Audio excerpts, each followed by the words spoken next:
Graça e paz, meus irmãos, boa noite. Que alegria poder estar com vocês e que Deus possa nos abençoar ricamente nessa noite. Eu quero agradecer você que já está conectado conosco, que Deus possa abençoar sua vida. Eu quero desafiar você a continuar compartilhando esse link, compartilhando o nosso canal como uma forma de evangelização, para que Deus possa encontrar, através desse canal, um mecanismo de falar ao coração das pessoas. Se você é novo por aqui, muito obrigado pela sua presença. Não esqueça de se inscrever e também de ativar o sino para as notificações, e assim você estará sempre ativo conosco em nossas programações. Eu quero orar com vocês e pedir a bênção de Deus sobre as nossas vidas, para que nessa noite, mais uma vez, Deus possa falar conosco, Deus possa preparar nossos corações para receber a palavra dele e sermos assim edificados e fortalecidos. Vamos orar ao Senhor.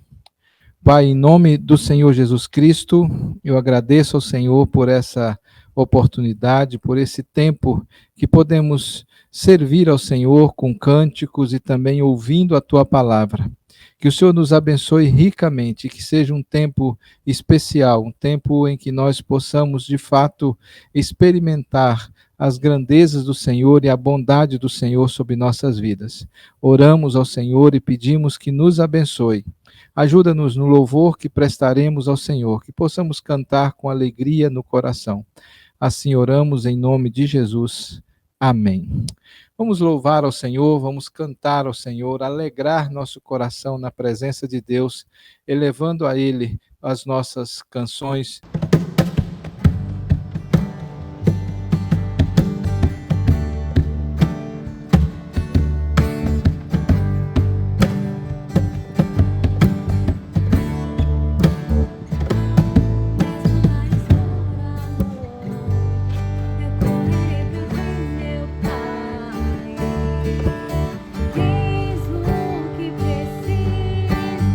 És quem eu procuro, mesmo assim.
As minhas lágrimas serão para regar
Cordeiro que a morte venceu, digno é o Cordeiro de Deus, digno é o Cordeiro que a morte maravilhosa graça, teu amor que não falha, tomou o meu lugar, levou a minha cruz, teu sangue me salvou, minha dívida pagou. Jesus, eu canto, porque hoje livre sou.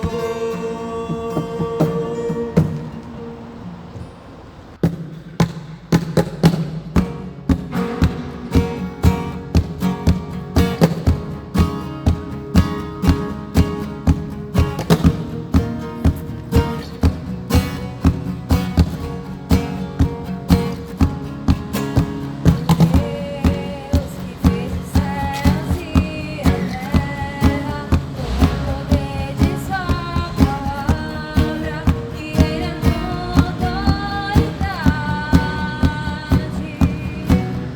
O Deus que até os ventos obedecem, uma palavra suficiente para os povos levantar. Nada é como Ele, o grande eu sou. És o Deus que adoramos, todo-poderoso e soberano, grande misericórdia e poder para salvar.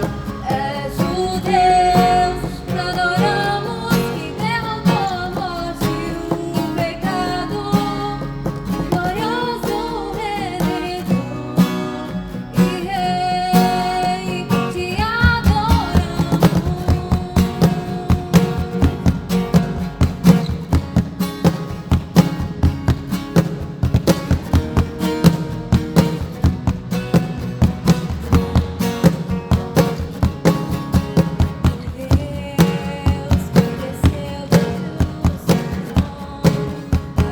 levar sobre os seus ombros nossa culpa e transição.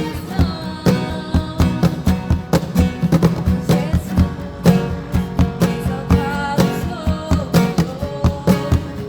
e sobre todo nome, só em ti a salvação.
Como é bom podermos cantar louvores ao nosso Deus. Como eu tenho dito todas as vezes, é muito bom louvar ao Senhor, mas também é precioso e talvez até mais ouvirmos a palavra do Senhor, sermos orientados pelo Senhor por sua palavra. Eu quero nessa noite dar sequência com os irmãos de um assunto que eu venho trabalhando com os irmãos e vou até pedir licença para deixarmos a carta de João em separado hoje, porque eu tenho tratado com os irmãos acerca da importância da igreja se precaver e lutar contra os falsos profetas, contra os falsos ensinos que temos vivenciado. E na quinta-feira nós já tratamos um pouco disso, acerca da maneira como Deus tem prazer na verdade, como Deus ele zela pela sua verdade. E por isso eu quero hoje terminar essa série sobre essa importância de se lutar pela pureza doutrinária da igreja, mostrando a disciplina como uma forma de se lutar pela pureza dentro da igreja. Aqui a questão, o raciocínio é simples.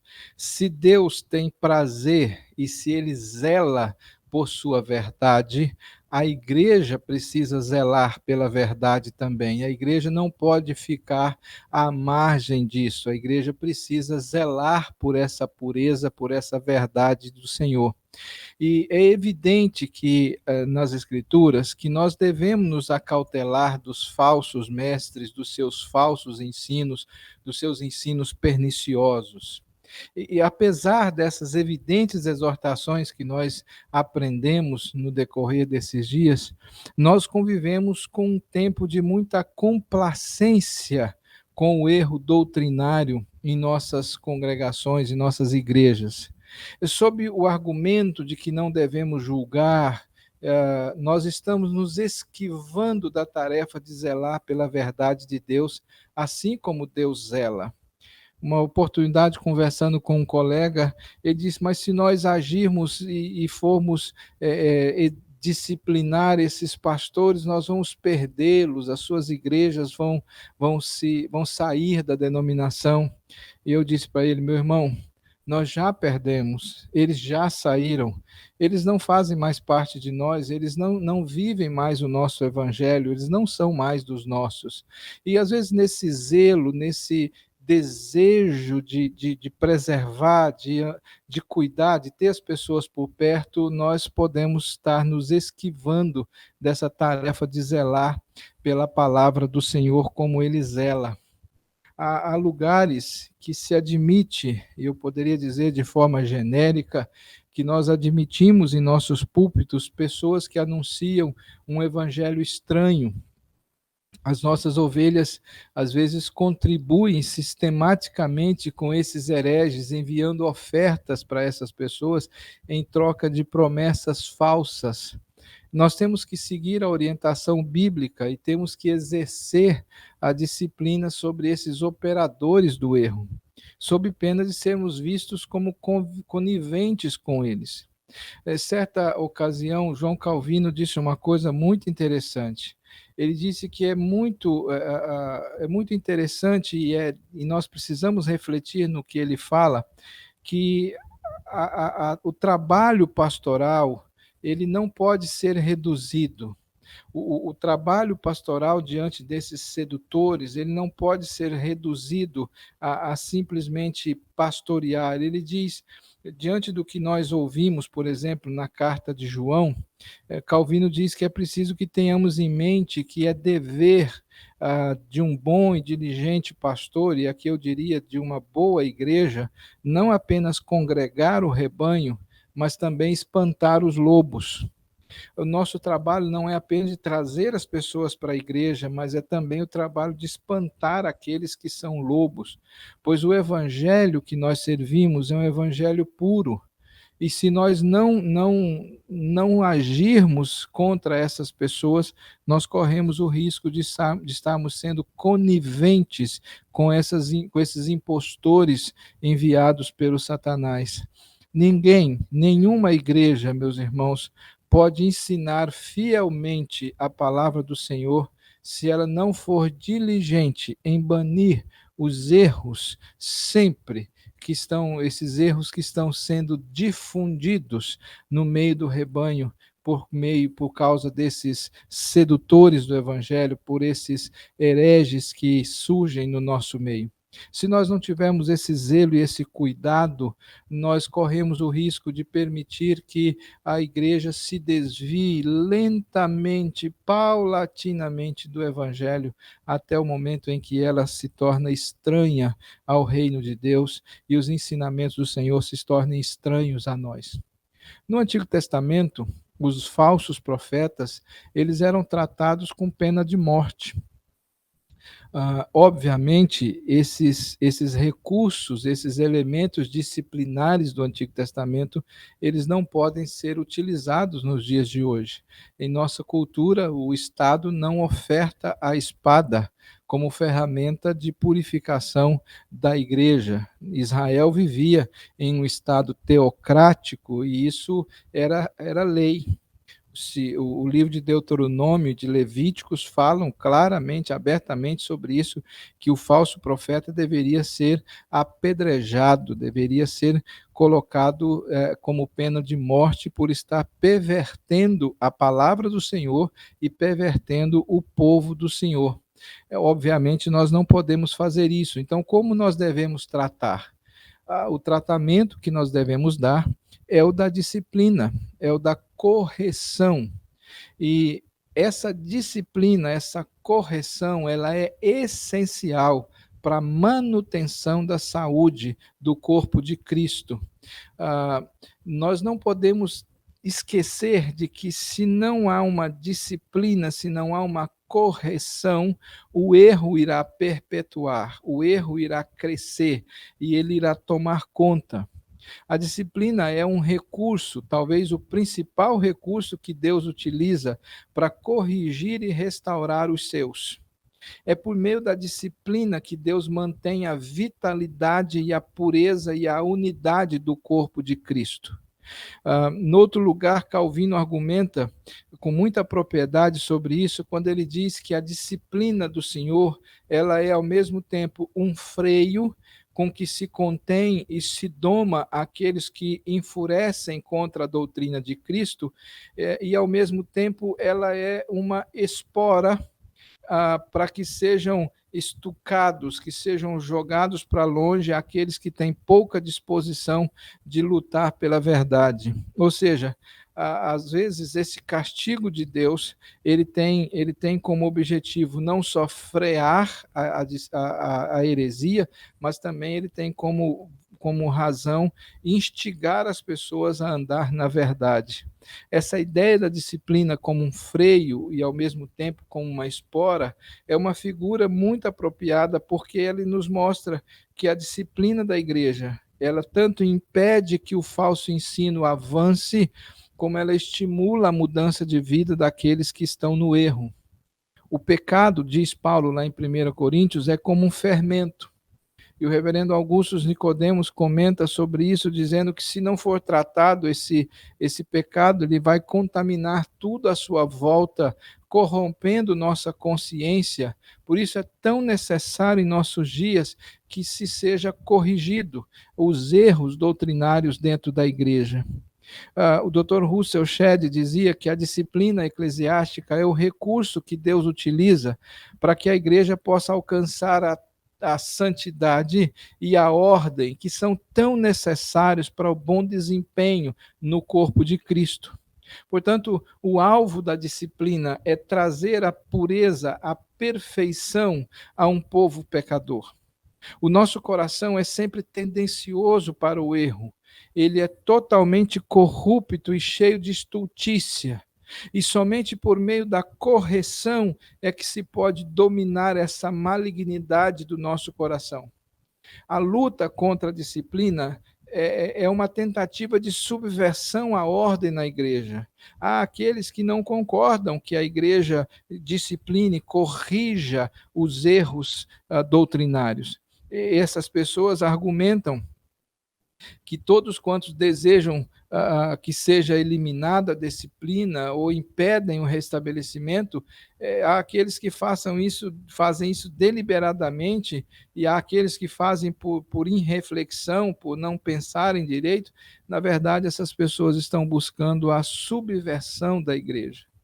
Nenhuma ordem social, e aí incluindo a igreja, uma família, um estabelecimento, uma empresa, nenhuma ordem funciona sem que haja um mínimo de disciplina. Se não ocorrer esse tipo de regulamento, as coisas sucumbirão ao caos. Então, é muito claro que a disciplina é o recurso que nós temos. E como é que nós podemos fazer essa disciplina? Essa disciplina significa corrigir aqueles que estão no erro. E eu quero chamar a sua atenção para um texto, para que nós possamos ler e entender esse texto e compreendermos o quão necessário é nós corrigirmos os que estão no erro. E aqui eu quero chamar a sua atenção para o fato de que nós precisamos corrigir, porque desde a mais tenra infância, os nossos filhos, eles são ensinados por nós, na igreja, eles são ensinados com a palavra do Senhor, mas no restante da sua história, da sua vida, na escola, nos relacionamentos fora da igreja, eles podem estar sendo ensinados por meio de ensinos que não procedem da Escritura. Eles são bombardeados com ensinamentos equivocados por meio de programações de televisão, por meio de jogos, por meio de influência da escola, por doutrinação, por várias questões, eles podem estar caminhando para o erro. Por isso é muito importante entender que é nosso papel enquanto igreja corrigir os que estão no erro, corrigir para que não se entre no erro, para que se evite o erro. E um dos textos, como eu dizia, é o texto de 2 Timóteo, capítulo 2, no verso 14 ao 25. Por favor, abra sua Bíblia ou o seu smartphone, o seu aparelho, nesse texto, em 2 Timóteo, capítulo 2, do verso 14 ao verso 25, onde Paulo trata com Timóteo sobre qual deveria ser o comportamento dele com relação aos falsos mestres que estavam agindo naqueles dias. A instrução de Paulo ao jovem Timóteo, ele faz uso de 3 figuras pelas quais se entende que se deve corrigir os falsos mestres. Eu vou lendo o texto picado com vocês, não vou lê-lo inteiro, eu vou lendo à medida em que nós vamos conversando sobre ele. Por favor, então, mantenha o seu texto aí aberto para que você acompanhe. Veja o verso 14. Recomenda estas coisas.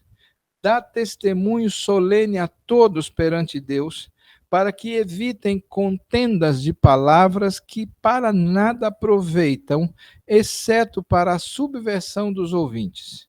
Procura-te apresentar-te a Deus aprovado como obreiro que não tem do que se envergonhar, que maneja bem a palavra da verdade. Evita igualmente os julgamentos, os falatórios inúteis e profanos, pois os que deles usam passarão a impiedade ainda maior. Vamos seguir aqui. Você percebe, analisando esse texto, que a primeira figura que ele utiliza é a figura do obreiro aprovado. Ou seja, nunca se canse de expor a verdade. Nunca se canse de falar a verdade. Na quinta-feira, nós abordamos sobre isso, de como Deus tem prazer na verdade. E o primeiro conselho que ele nos dá aqui, como igreja, ele está dando um conselho ao seu jovem pastor que cuida de uma igreja, mas eu quero ampliar esse entendimento para todos nós. Nós temos que agir como obreiros aprovados, ou seja, que não se cansam de expor a verdade. O conselho de Paulo a Timóteo é no sentido de que não se deve partir para o confronto direto com os hereges. Não está falando aqui de ir para a briga, mas a orientação é para se optar pela desconstrução da mentira por meio da pregação autêntica do Evangelho. Eu dizia isso a um colega outro dia, às vezes nós não ganhamos essa batalha apontando o erro, mas mostrando a verdade. Às vezes queremos convencer o outro do erro, e isso às vezes é muito difícil. Então vamos convencê-lo da verdade, vamos mostrar a ele a verdade. Ele está dando esse conselho no sentido que devemos evitar lutas sem valor, ou seja, contenda de palavras que não edificam. Recomenda essas coisas, diz ele. Dá testemunho solene perante Deus, para que se evitem contendas de palavras que nada aproveitam, exceto para a subversão dos ouvintes. Evita igualmente falatórios inúteis e profanos, pois os que deles usam passarão impiedade ainda maior. Além disso, diz ele, a linguagem deles corrói como câncer, entre os quais estão Emineu e Fileto. Estes se desviaram da verdade, asseverando que a ressurreição já se realizou, e estão pervertendo a fé de alguns. O fato é, meus irmãos, que as palavras sempre fascinaram a humanidade, especialmente a cultura grega, as discussões eram muito comuns. O William Barclay, um comentarista da Escritura, ele diz que se os problemas pudessem ser resolvidos por meio de debates e discussões, eles já teriam sido resolvidos há muito tempo. A controvérsia, no caso, ela contribui para a destruição. A palavra que Paulo usa aqui para subversão é uma palavra grega conhecida nossa, é catástrofe.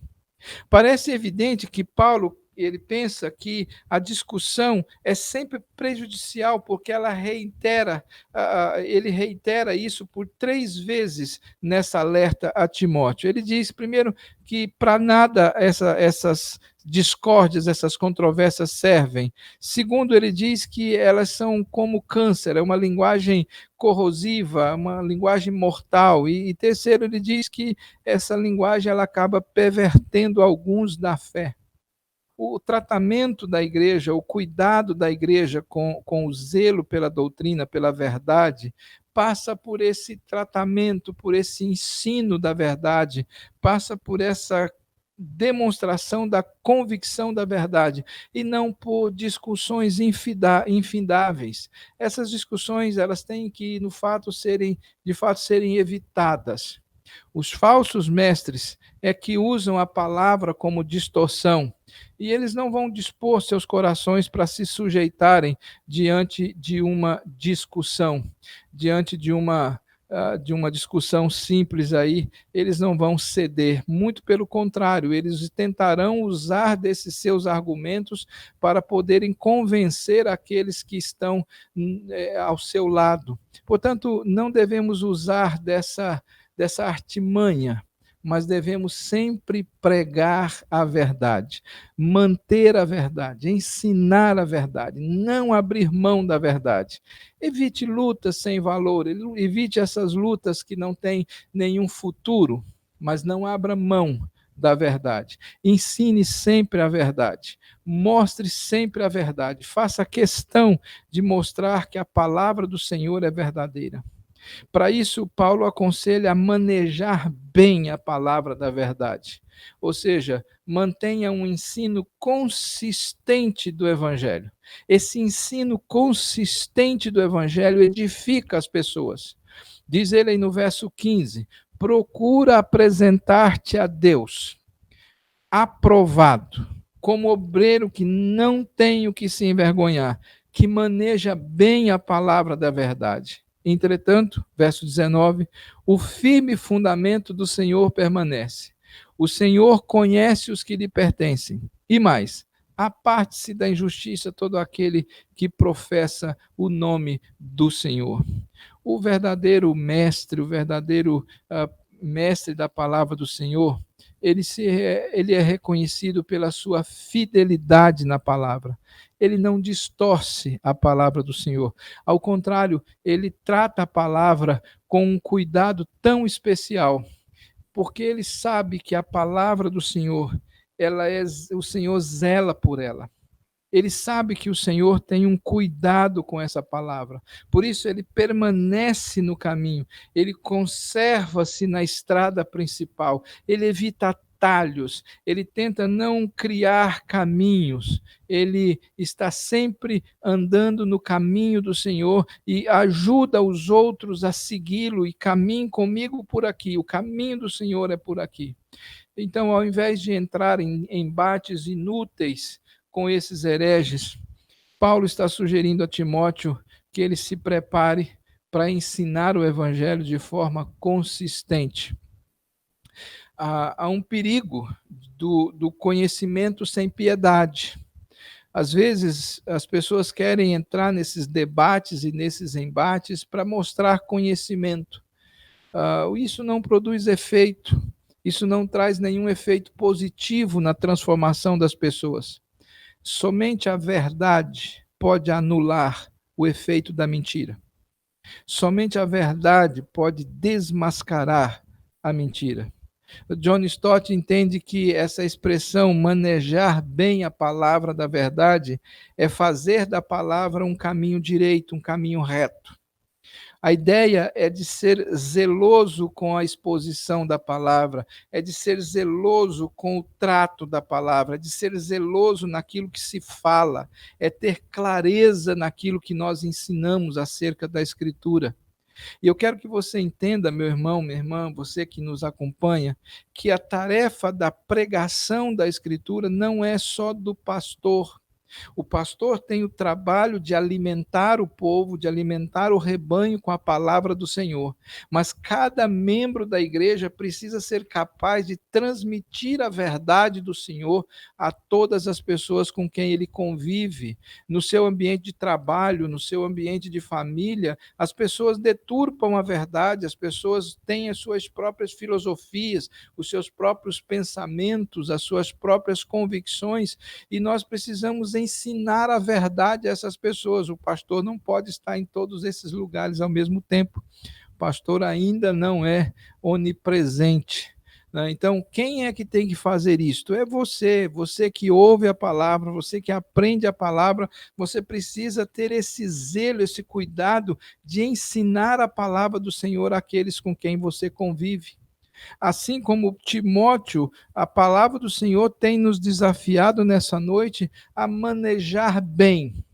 Paulo está desafiando Timóteo e a nós também a manejarmos bem a palavra da verdade, pois este é o caminho, tanto para prevenir a entrada de falsos ensinos na nossa comunidade, como também para estabelecer a verdade do Senhor e dizer: esta é a verdade.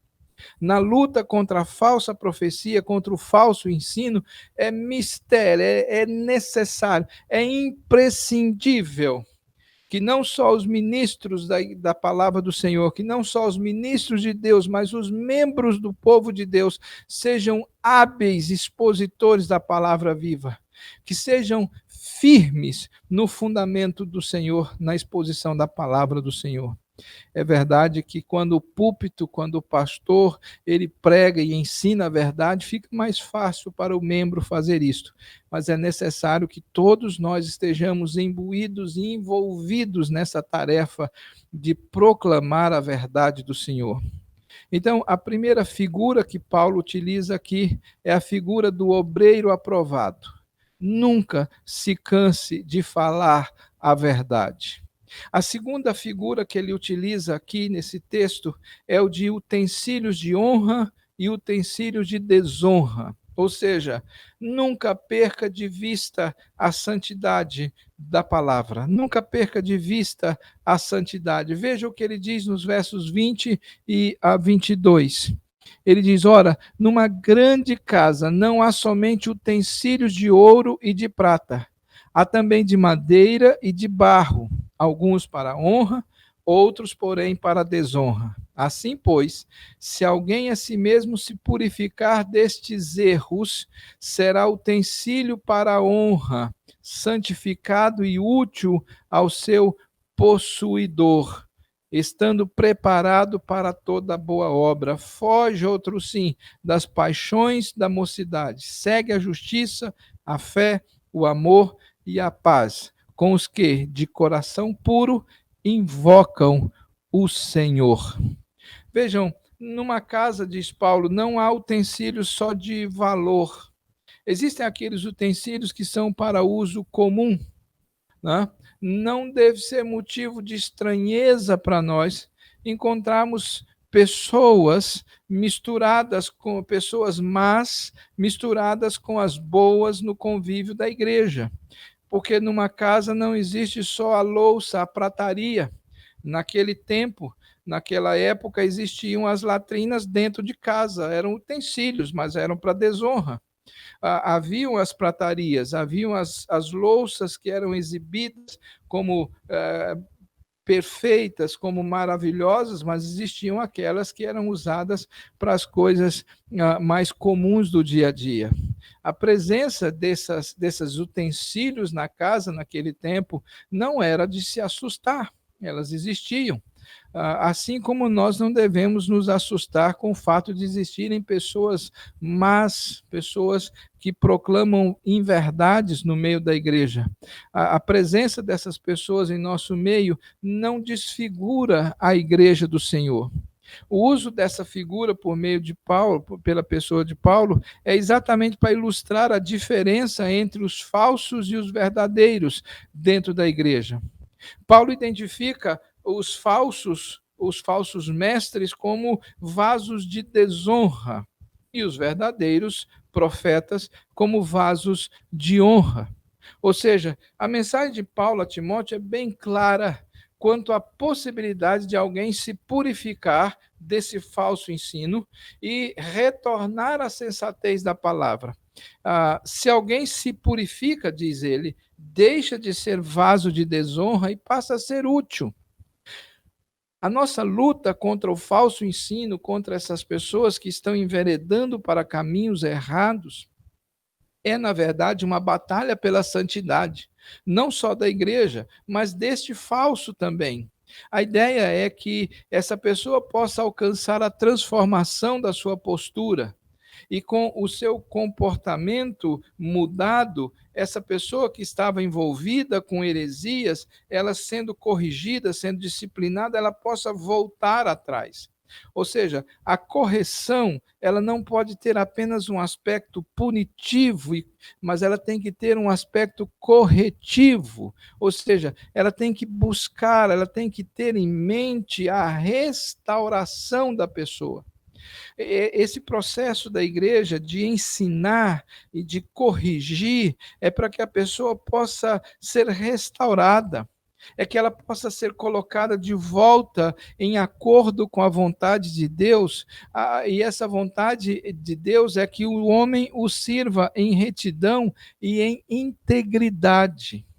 Percebe a importância que a igreja tem nessa tarefa de corrigir, de ensinar aqueles que estão caminhando pelo erro. Talvez você conheça pessoas próximas a você, talvez até mesmo da nossa igreja, que esteja caminhando muito próximo de algum ensinamento herege, de algum falso mestre. Você precisa chegar nessa pessoa, ensinar a verdade para ele, não abrir mão da verdade, para que ele possa, conhecendo a verdade, retornar à sensatez, mas também você precisa, como servo útil do Senhor, levar essa palavra para que haja purificação e a transformação dessa pessoa e ela possa voltar à utilidade e possa então encontrar diante do Senhor a sua salvação e possa ser santificado e andar em integridade com o Senhor.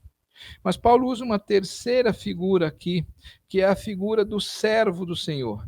A primeira é a figura do obreiro bem aprovado, a segunda figura é do vaso de honra, e a terceira figura é a figura do servo do Senhor. Veja aí os versos 23 ao verso 25, ele diz: e repele as questões insensatas e absurdas, pois sabes que só engendram contendas.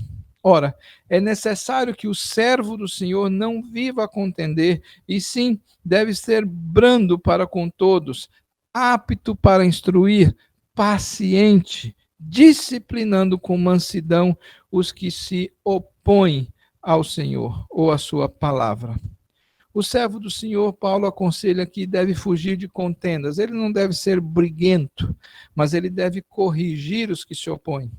Percebe? Não é uma questão de ir para o confronto, para a guerra, para a briga, mas é uma questão de mostrar a verdade, de demarcar a verdade. Esta é a verdade e não abrimos mão dela. Nós vamos ensinar a verdade, devemos corrigir. E essa correção deve ser feita de forma gentil, paciente, tendo sempre em vista a restauração daquele que está perdido, tendo sempre em vista a restauração daquele que abriu mão da verdade e começou a andar atrás de alguma fábula, de alguma mentira por aí. Por isso, Paulo orienta que é preciso corrigir com brandura. Ele diz aqui, é necessário que o servo do Senhor não viva a contender, mas deva ser brando para com todos, apto para ensinar, paciente, disciplinando com mansidão os que se opõem. Qualquer tipo de disciplina, seja ela doutrinária ou comportamental, deve ser feita com brandura, uma vez que a pessoa que está em algum tipo de erro, tem a tendência de se fechar em torno de si mesma, e se for confrontada de forma hostil, ela não oferecerá a abertura necessária para a sua restauração. Calvino, ele considera a moderação como um elemento essencial, e ele diz que para se considerar alguém apto ao ensino, esse alguém precisa ser moderado, ou seja, o bom mestre ele vai se manter longe de qualquer discussão sem fim. A brandura é uma virtude que não pode faltar e ela não pode ser confundida com complacência. Tem muita gente que confunde brandura com benevolência excessiva, ou seja, ser brando significa passar a mão na cabeça. Não é isto.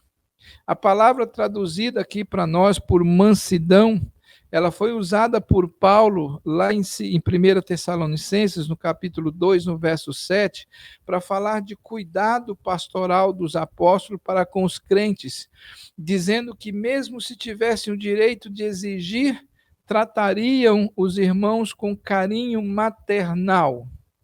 O bom mestre ensina com carinho, com demonstração de amor, não passando a mão, não negando o erro, não negando a falha, mas com carinho, com amor, corrigindo, mostrando a falha, mostrando o erro e chamando a convicção do arrependimento. Isto é ser manso. É isso que ele quer dizer com sermos gentis na correção. E nós não podemos perder de vista, como servos do Senhor, a esperança da restauração. Dizer no verso 25, disciplinando com mansidão os que se opõem, na expectativa de que Deus lhes conceda não só o arrependimento para conhecerem plenamente a verdade, mas também o retorno à sensatez, livrando-se eles dos laços do diabo, tendo sido feitos cativos por eles, para cumprirem a sua vontade. A disciplina que a igreja precisa exercer em relação ao falso ensino é no sentido de procurar a transformação do pecador. É verdade que não se pode garantir que essa transformação acontecerá. É verdade que algumas pessoas se enveredarão para o erro e não retornarão. É verdade que essas pessoas caminharão pelo erro e não retornarão. Não há uma garantia, mas há uma intencionalidade. Nós queremos que essa pessoa retorne, então nós iremos discipliná-la, iremos corrigi-la, iremos atrás e ensinaremos o evangelho para que ela retorne à sensatez. Ao dizer que Timóteo deveria disciplinar com mansidão, na expectativa de que Deus conceda o arrependimento, Paulo está mostrando para nós que é difícil esse trabalho de reconciliação. É melhor não entrar pelo caminho do erro, porque depois que se entra, sair dele é muito mais difícil. É muito difícil uma pessoa abandonar um falso ensino. Por isso, nós temos que orar por nossos parentes, por nossos amigos, para que eles não sejam enredados por essas filosofias falsas, por esses falsos ensinamentos, porque depois que se está lá dentro, é muito difícil de sair. Mas nós temos a expectativa de que Deus conceda a essas pessoas o arrependimento. Percebam que o arrependimento, como colocado por Paulo aqui na sua perspectiva, é que o arrependimento é obra de Deus no coração do homem. Não é o homem que decide se arrepender, mas Deus coloca o arrependimento. É Ele quem concede. É obra da graça de Deus. Compete a nós ensinar aos rebeldes a verdade e nós somos lembrados, então, que é nosso dever semear e regar. E enquanto fazemos isso, nós esperamos que Deus dê o crescimento, que Deus produza o crescimento, que Deus produza o resultado.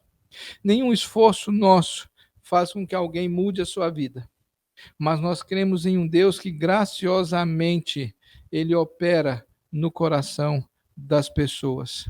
Nós devemos então, meus irmãos, corrigir aqueles que se caminham para o erro, aqueles que estão caminhando com heresias, com falsos ensinos. Devemos corrigir essas pessoas para que elas retornem à sensatez, para que elas possam voltar ao caminho do Senhor. Por isso é importantíssimo que a igreja entenda isto. que nós vivemos tempos de luta doutrinária. Nós agora, recentemente, a Igreja Cristã Evangélica do Brasil criou uma comissão exatamente para isso, para cuidar, para tratar de casos em que há heresias, em que há ensinamentos falsos.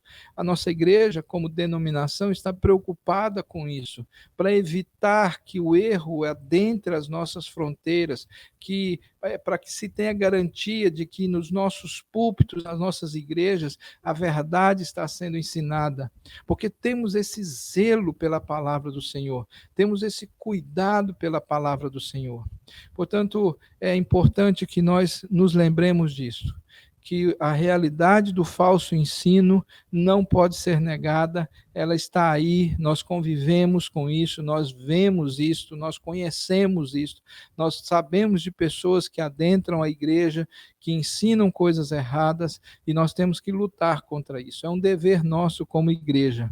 E o que nós temos aprendido hoje com Paulo nesse texto é que é essencial que a igreja corrija, que nós sejamos como bons obreiros, obreiros aprovados, como servos do Senhor e como vasos de honra, nós lutemos pela pureza da palavra do Senhor no nosso meio. Que Deus possa usar a sua vida, meu irmão, tanto para não caminhar para o erro, como para ser alguém que corrija aqueles que eventualmente caminhem pelo erro. Que nós sejamos, como aprendemos na quinta-feira, zelosos com a palavra de Deus, como o próprio Senhor é zeloso com a sua palavra. E que nós possamos ser conhecidos e reconhecidos por amar a verdade e lutar por ela. Que essa seja a marca que deixe claro quem é a nossa igreja, quem somos nós. Um povo que ama, zela e luta pela verdade. Que o Senhor nos abençoe. Eu quero orar para que nós possamos terminar e pedir a bênção do Senhor sobre nós, que nós possamos, guardados pelo Senhor, zelar por sua palavra, para que ela seja sempre clara e transparente no nosso meio. Senhor, obrigado pela tua palavra, que ela seja mantida entre nós com pureza, santa, que ela seja sempre pregada entre nós de forma clara e pura. Não permita, Deus, que sejamos enredados por falsos ensinamentos, mas nos mantém na sã doutrina. E nos ajude a trazer aqueles que eventualmente tenham sido laçados por esses falsos ensinos para que eles retornem à sensatez. Que o Senhor mesmo promova o arrependimento nos seus corações. Assim nós oramos em nome de Jesus. Amém. Que o Senhor te abençoe, nos dê uma boa semana, que a graça do Senhor seja sobre nós. Aguardem que em breve nós daremos mais informações acerca da questão do retorno. Os irmãos serão informados no nosso grupo sobre as providências que a liderança tem tomado, assim que as autoridades nos informarem. Que Deus nos abençoe, tenhamos todos uma boa semana.